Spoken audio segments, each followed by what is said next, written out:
freaking damn near empty. There's no one here. This is nice. We get to do squats all to ourselves. Let's get this leg day started. Woo. What up, dude? What's going on, everybody? It's your boy Aaron, and I'm back with, yeah, you guessed it, another leg day video. I did this one on Easter Sunday. I don't know if you're watching it on Sunday or on a different day, but I did this early in the morning, 4 a.m. Easter Sunday. As you can see, the gym was freaking empty for a while. Well, at least until I decided to actually do my second set of squats, and then some dude came over and started hitting the heavy bag, which is right next to the squat rack, you know. Not distracting at all, but man, I'm driving myself crazy with these videos. I've been trying to get these videos right, and I just can't do it. Like, I'm making all types of rookie mistakes with the editing and with the audio and the recording. But with that being said, I'm not going to talk about the actual exercises I'm doing in this video. You can see them on the screen. I made sure I captured everything so you can see it all. If you have any questions, post them in the comments. If you want to know anything about my leg routine or the routines that I'm doing, or even about my progress, let me know in the comment section down below. I'm always down to answer whatever questions you guys have. Hell, I even answer questions from like months and months back, even years back. The videos are still up. But, you know, I want to answer some questions that have actually been asked to me by a lot of friends that have seen what I've posted on Instagram, on Facebook, and even what I'm starting to post in these videos. There's a lot of people out there who are interested in getting back in the game, or some that do go and they don't get the progress they want.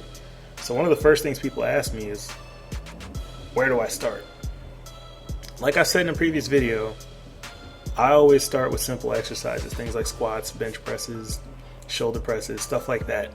Simple basic exercises that can build a ton of muscle and get your strength up. The biggest problem I had was learning to crawl before you walk. Since I had a background in fitness, and obviously I had been in a gym multiple times before, it's not new to me. I've been lifting weights since I was a teenager. In my mind, I knew where I used to be, what I used to be able to do, and it didn't quite click how weak I would really be getting back into it.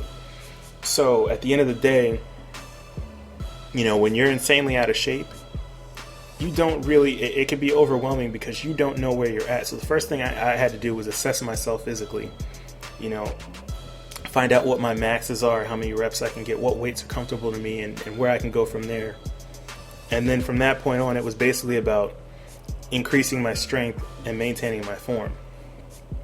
So moving on from that, that's how I got myself back into lifting. I just did some basic exercises. I didn't overdo it with too many different exercises originally.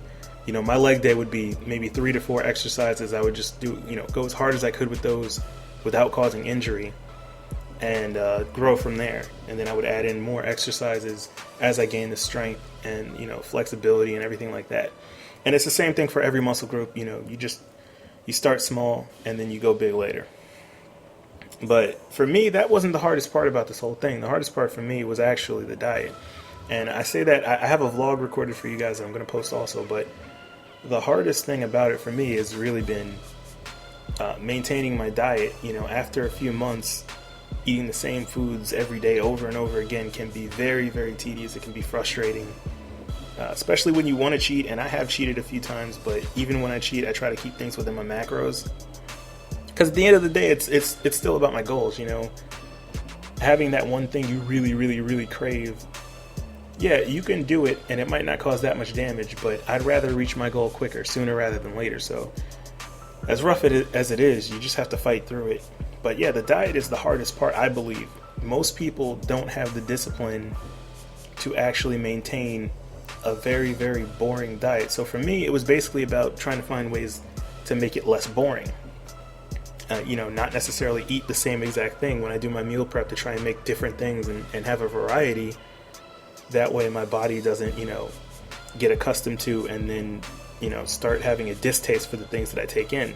At the end of the day, it's all about the nutrients and the nutritional value, what I'm getting out of it, the protein, the calorie count, the carbs, the fats, the vitamins and stuff. But, you can have a variety in your diet and still meet your macros and get all the nutrients you need. That's something I still work on to this day. If you look at my Instagram, I still go around looking for different recipes, different things I can buy that are simple, but I can incorporate in my meal prep to actually, you know, have a little variety. Because damn, eating the same freaking grilled chicken, the same fish could be tiring as hell.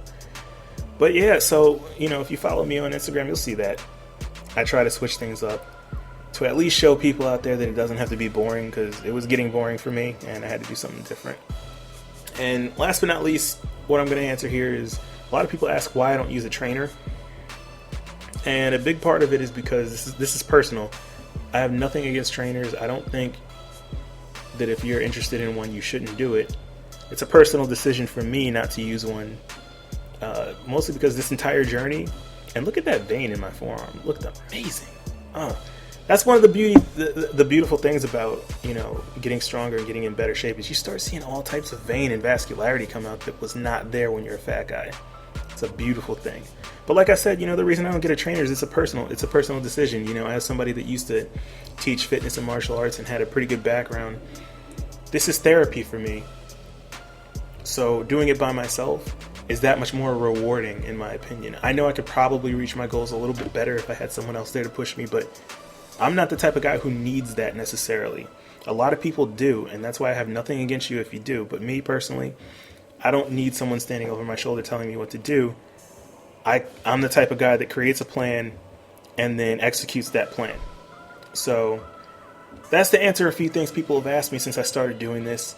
Follow me on social media. If you like the video, drop a like. If you have any questions, put them in the comment section down below. I will answer anything you want to know. This is me. Thank you for joining me on my journey, and I hope you guys come back for more. It's been your boy Aaron, and I'm out. Peace.